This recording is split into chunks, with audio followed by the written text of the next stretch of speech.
Welcome back to the Football Terrace. Please make sure you hit that like button. Make sure you're subscribing and have that bell notification button turned on.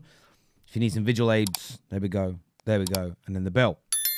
Get that done for us. And I am sorry. I need to apologize from the beginning of the video because I know there's going to be some people upset. I know there's going to be some people triggered. Yes, I'm talking about Arsenal. Some big news regarding injuries in their squad.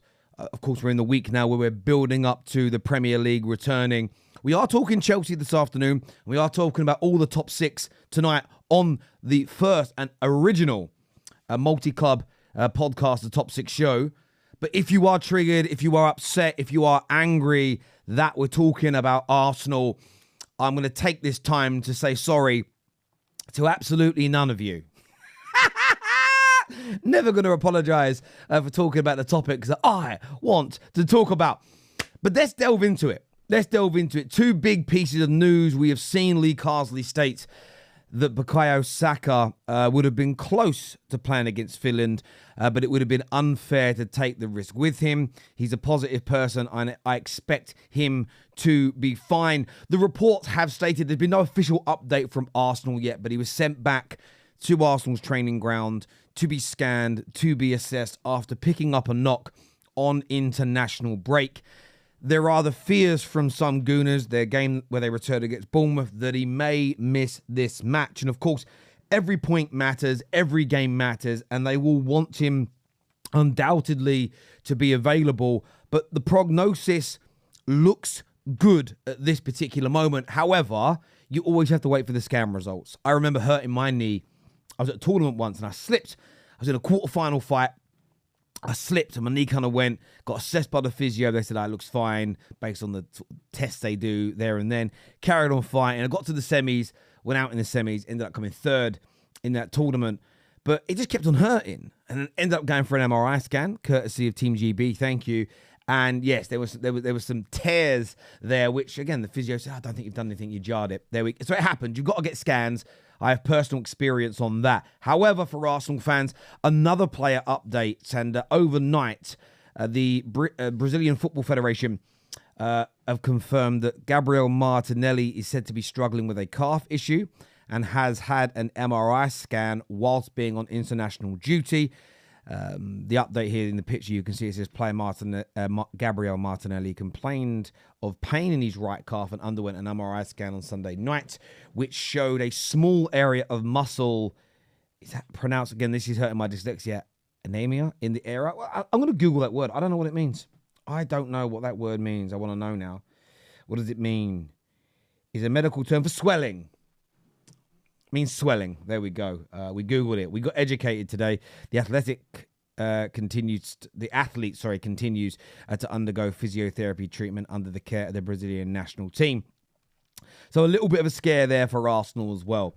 But you know, as a neutral to these stories, what I felt, and I know some of you, oh, that's a neutral, Terry. All right, cool. Again, why are you watching it then? Thank you, though. They're my favourite people. I keep saying, I had friends around on Saturday and we were chatting, and a couple of my boys, they don't watch football. They like fighting, they watch other sports, but football has never been their thing. So I played them some of the, showed them and played them some of the sort of people criticising me, and they were looking at me going, is this normal? I was like, yeah. And I went, really? People care that much? They're just my mates, right? We've known each other since we were kids. They're sort of like, this is weird. He goes, why are they watching you if they don't like you? I was like, I don't know. But I find it humbling. Anyway, the first thing that popped into my mind as a neutral was Arsenal can cope even if these players miss a game or two. Arsenal have the ability to get through those problems. Now, it depends on who you play, of course. And it doesn't appear that even if Saka and Martinelli were to miss a game or two, it would be Bournemouth, and then it would be Shakhtar Donetsk. You've got Liverpool on the 27th, which is still from this point, like basically 2 weeks away. I think Arsenal could cope against Bournemouth. I think they could cope against Shakhtar Donetsk at home without Martinelli, without Saka, potentially even both, even though Odegaard is out. And obviously clarification, there was a big story that went around from some credible Arsenal sources that he's had a setback. That has now been debunked as untrue. So Gooners, of course, will be very happy about that, but they can get through it. And Arsenal can get through it because Arteta ball, if you want to call it that, or his tactics, or that might trigger some people. It's probably going to trigger a few. It's become more dangerous, in my opinion. And I don't mean more dangerous. I don't mean more scary because it's more attacking, it's more aggressive, and they're kind of blowing teams away 7-8, 9-0. It's like nothing we've ever seen before. It's because they've become so difficult to beat. And yes, they've conceded some goals, but conceding goals doesn't equate to being beat. And I feel the likes of Yuri and Timber and Calafiori are a big part of that. The way they're able to, both of them, at the right time, they do this, invert, and they kind of go into a 3 at the back with a 2 holding midfielders and then sort of 5 attackers. It enables Arsenal to be able to build up from sort of any given situation, but still with the ability to get back into shape quickly, to cover the holes and spaces, to stop themselves from being damaged. Now, yes, they conceded 2 goals against Leicester, but they were absolutely freak goals. They conceded 1 counter-attack opportunity that Southampton had, and that's always susceptible. City, we all know, are the best team in the world.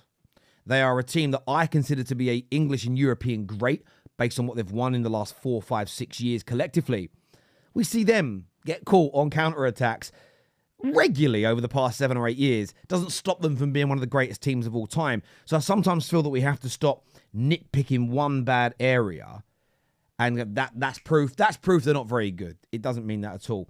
So I feel that even if they have these players out, Arsenal have the ability, through the structure of the team, the defensive strength, to be able to get through games of that level. Now, playing Newcastle away, Liverpool at home, Chelsea away, which comes up, Inter Milan away, they're going to need the Sakas of this world back. There is no doubt about it. But because of the strength in the squad, I think putting Gabriel Jesus on that right-hand side for a game as an example, maybe starting Nwaneri in one of those games in a kind of 10, maybe Trossard goes out onto the left-hand side as an example. I think this Arsenal team and its structure, plus the quality of players they've got, because they're just more dangerous this year from the perspective of just getting the job done, just beating an opponent. Even when they look a little bit light on their feet or a little bit sluggish or they don't look at their best today, they've found a way of not losing and invariably winning. And that is a very dangerous commodity. They have joined, I know Liverpool have had a few down years, but in the last 8 years, that has almost been the model of Liverpool and City. Brilliant, brilliant, brilliant, brilliant. Have a bad game, but still get a result. And it's those poor performances, or when they've got a few injuries and they still persevere and get through, that is the sign of a team that can become champions. I've always believed that. I'm never going to change my mind unless somebody presents me with an argument that makes sense. Why? Because that is what my greatest team, as in my club Man United's greatest ever sides, were built upon. Consistency, consistency, consistency, quality, quality, quality. But on that, out of every 5 bad games, maybe we lost one of them. Maybe we drew one of them, but we still got through. And it's something I loved about Sir Alex Ferguson's team. So one of the reasons why I'm so passionate about it isn't about propping up Liverpool, propping up City, propping up Arsenal.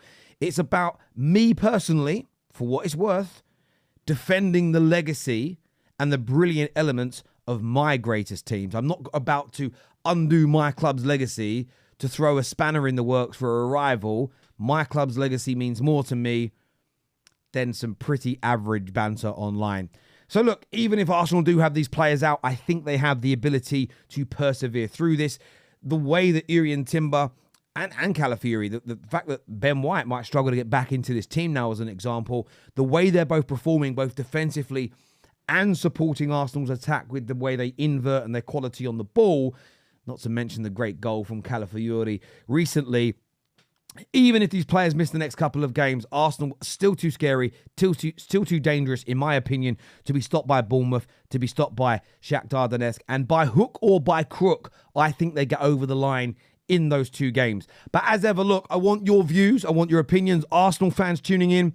Are you worried about these injuries? Do you think they'll play this weekend? Rivals, do you agree or disagree with what it is that I have said? Make sure you're tuning in this afternoon, though. Big video I'm dropping about Cole Palmer. Something I need to get off my chest about that man. And of course, the original The original multi-club podcast, The Top 6 Show, is back at 6 p.m. live. So you know you've got to be here. Until next time, everybody, look after yourselves, as I always say. Be lucky, be safe. Make sure, if you haven't done so already, that you, looking for the button, that you get the like button hit, as we need, the subscribe button if you haven't done so, and the bell notifications. Until next time, take care, goodbye, God bless, and I'll see you all again soon. Peace!